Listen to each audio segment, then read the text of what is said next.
ಅವರ 280 4-wheel drive product 3.5 feet width ಇರುತ್ತೆ. ಇದಕ್ಕೆ ನಾವು ಸ್ಪೆಷಲಿ ಕಂಪ್ನಿಯಿಂದ ನ್ಯೂಮ್ಯಾಟಿಕ್ ಕಿಟ್ ಅಥವಾ ಹೈರೈಸ್ ಕಿಟ್ ಅಂತ ಹೇಳ್ಬೋದು, ಅದನ್ನ ಡಿಸೈನ್ ಮಾಡಿದ್ದೀವಿ.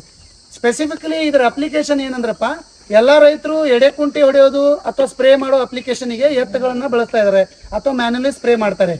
ಎತ್ತಿನ ಸಮಸ್ಯೆ ಮತ್ತು ಸ್ಪ್ರೇಯಿಂಗ್ ಲೇಬರ್ ಸಮಸ್ಯೆಗೆ ನಮ್ಮ ಕಂಪ್ನಿಯಿಂದ ಒಂದು ಕಂಪ್ಲೀಟ್ ಸೊಲ್ಯೂಷನ್ ಆಗಿ ಈ ಟ್ರ್ಯಾಕ್ಟರ್ಗೆ ಫಿಟ್ಮೆಂಟ್ ಆಗುವಂಥ ಕಿಟ್ ಮಾಡಿದ್ದೀವಿ. ಈಗ ಟ್ರ್ಯಾಕ್ಟರ್ ನಾರ್ಮಲ್ ಆಗಿ ಹೀಗೆ ಇರುತ್ತೆ ನೋಡೋಕ್ಕೆ, ಇದೇ ಈ ಥರ ಪ್ರಾಡಕ್ಟ್ ಕೊಡೋದಿಲ್ಲ ನಾವು. ಟ್ರ್ಯಾಕ್ಟರ್ ಜೊತೆ ಆಸ್ ಎ ಇಂಪ್ಲಿಮೆಂಟ್ ಅಂತ ಈ ಪ್ರಾಡಕ್ಟ್ನ ಕೊಡ್ತಾ ಇದ್ದೀವಿ.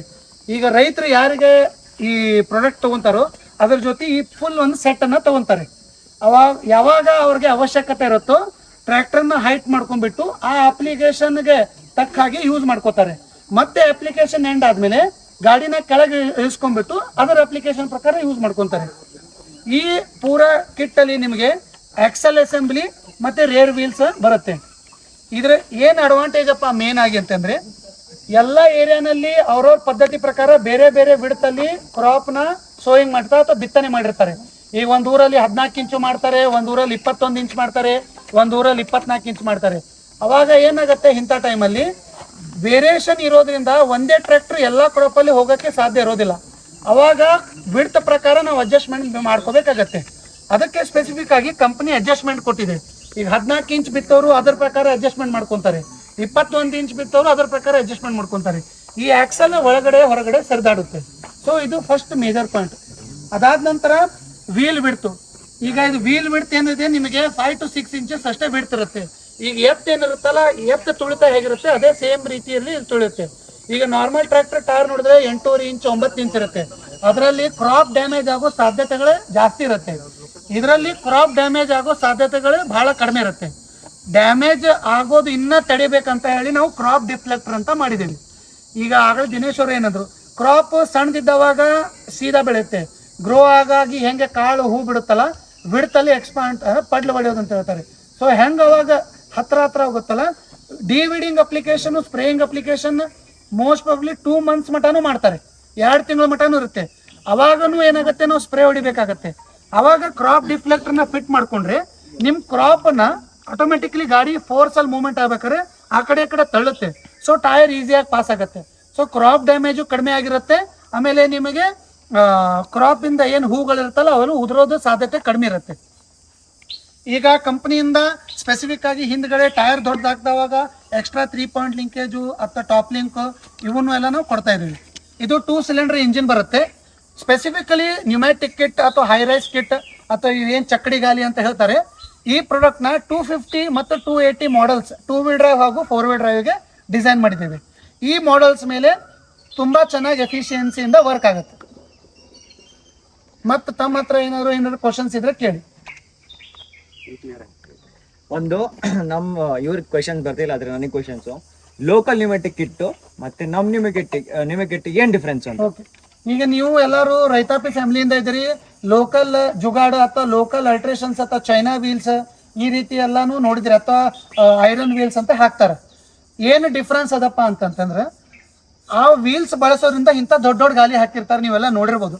ಮ್ಯಾಕ್ಸಿಮಮ್ ಇಶ್ಯೂಸ್ ಏನು ಹೇಳ್ತಾರೆ, ಟ್ರ್ಯಾಕ್ಟರ್ ವೀಲ್ ದೊಡ್ಡದಾಗ ರನ್ನಿಂಗ್ ಸ್ಪೀಡ್ ಹೆಚ್ಚಿಗೆ ಆಗುತ್ತೆ, ಆಕ್ಸಿಡೆಂಟ್ ಆಗ್ತಾವ 100%. ಅಂಥ ಟೈಮ್ನಾಗ ಡ್ರೈವರ್ಸಿಂದು ಡೆತ್ ಆಗಿದಾವ ಅಥವಾ ಏನಾದರೂ ಇಂಜುರೀಸ್ ಆಗಿದಾವ, ವೆಹಿಕಲ್ಲು ಫಿಸಿಕಲಿ ಡ್ಯಾಮೇಜ್ ಆಗುತ್ತೆ.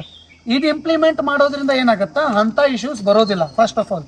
ಆಮೇಲೆ ಟೈರ್ ಬಂದುಬಿಟ್ಟು ಟ್ರ್ಯಾಕ್ಟ್ರಿಗೆ ಬಡ್ದು ಟ್ರ್ಯಾಕ್ಟರ್ ಡ್ಯಾಮೇಜ್ ಆಗೋದು ಅಥವಾ ಬೇರಿಂಗ್ಸ್ ಕಟ್ ಆಗೋದು, ಹೌಸಿಂಗ್ ಕಟ್ ಆಗೋದು, ಇವನ್ನೆಲ್ಲ ನಾವು ಮಾರ್ಕೆಟಲ್ಲಿ ಸ್ಟಡಿ ಮಾಡಿ ನಮ್ಮ ಕಂಪ್ನಿಯವ್ರು ಈ ಸೊಲ್ಯೂಷನ್ನ ತೊಗೊಂಬಂದಿದ್ದಾರೆ. ಮತ್ತು ಏನು ಬೇಸಿಕ್ ಪಾಯಿಂಟ್ ಏನಪ್ಪ ಅಂದ್ರೆ, ನೀವು ಒಂದು ಏನಾದರೂ ಪ್ರಾಡಕ್ಟ್ ಐದರ್ ಮೊಬೈಲ್ ಇರಲಿ, ಟ್ರ್ಯಾಕ್ಟರ್ ಇರಲಿ, ಟಿ ವಿ ಇರಲಿ, ನೀವು ತೊಗೊಂಡಾಗಿಂದ ನೀವು ಅದನ್ನು ಅಲ್ಟ್ರೇಷನ್ ಮಾಡಿಬಿಟ್ರೆ ವಾರಂಟಿ ವಾಯ್ಡ್ ಆಗುತ್ತೆ. ಇದರಲ್ಲಿ ನಿಮಗೆ ಪ್ಲಸ್ ಪಾಯಿಂಟ್ ಏನೈತಂದ್ರೆ, ಕಂಪ್ನಿ ಫಿಟೆಡ್ ಇಂಪ್ಲಿಮೆಂಟ್ ಬರೋದಿರೋದ್ರಿಂದ ನಿಮಗೆ ವಾರಂಟಿನಲ್ಲಿ ಏನೂ ಸಮಸ್ಯೆ ಬರೋದಿಲ್ಲ. ಆಮೇಲೆ ಕಿಟ್ಟಿಗೆ ಕೂಡ ವಾರಂಟಿ ಇರುತ್ತೆ. ಸೊ ಇದು ಪ್ಲಸ್ ಪಾಯಿಂಟ್. ಈಗ ಲೋಕಲ್ ತೊಗೊಂಡಾಗಿಂದ ನೀವು ಫಿಟ್ ಮಾಡಿದ್ರಿ, XYZ ಟ್ರ್ಯಾಕ್ಟರ್ ಇದೆ ನಿಮ್ಮ ಹತ್ರ, ಅದೇನಾದರೂ ಹೌಸಿಂಗ್ ಕಟ್ ಆಯಿತು, ನೀವು ಯಾವ್ದಾದ್ರು ಡೀಲರ್ಶಿಪ್ ಅಥವಾ ಕಂಪ್ನಿಗೆ ಹೋಗಿ ಇದು ಕಟ್ ಆಗಿದೆಯಪ್ಪ ಅಂದರೆ ಅವ್ರು ವಾರಂಟಿ ಕೊಡೋದಿಲ್ಲ. ಯಾಕಂದರೆ ನೀವು ಅದನ್ನು ಲೋಕಲಾಗಿ ಅಲ್ಟ್ರೇಷನ್ ಮಾಡ್ಕೊಂಡ್ರಿ. ಇದರೊಳಗೆ ನಾವು ಕಂಪ್ನಿಯಿಂದ ಕೊಡೋದಕ್ಕೆ ನಿಮ್ಗೆ ವಾರಂಟಿ ಏನು ವಾಯ್ಡ್ ಆಗೋದಿಲ್ಲ. ಟರ್ಮ್ಸ್ ಆ್ಯಂಡ್ ಕಂಡೀಷನ್ಸ್ ಪ್ರಕಾರ ಅವರೆಲ್ಲ ಮೇಂಟೈನ್ ಮಾಡ್ಕೋಬೇಕು. ವಾರಂಟಿ ವಾಯ್ಡ್ ಆಗೋದಿಲ್ಲ, ಕಂಪ್ನಿ ಫಿಟ್ಮೆಂಟ್ ಕಿಟ್ಟಿರುತ್ತೆ. ಮತ್ತು ಈಸಿ ಫಿಟ್ಮೆಂಟ್ ಅದ ಕಿಟ್ಟಿಂದ, ಭಾಳ ಏನು ಸಮಸ್ಯೆ ಇಲ್ಲ. ಇನ್ನು ಹಾಫ್ ಆನ್ ಅವರ್ ಟು 45 ಮಿನಿಟ್ಸಲ್ಲಿ ಈ ಕಿಟ್ನ ಫಾರ್ಮರ್ಸ್ ಇನ್ಸ್ಟಾಲ್ ಮಾಡ್ಕೋಬೋದು. ಆಮೇಲೆ ಇನ್ನೂ ಒಂದು ಪಾಯಿಂಟ್, ಟರ್ನಿಂಗ್ ರೇಡಿಯಸ್ ಅಂತ ಸರ್ ಹೇಳಿದ್ರು.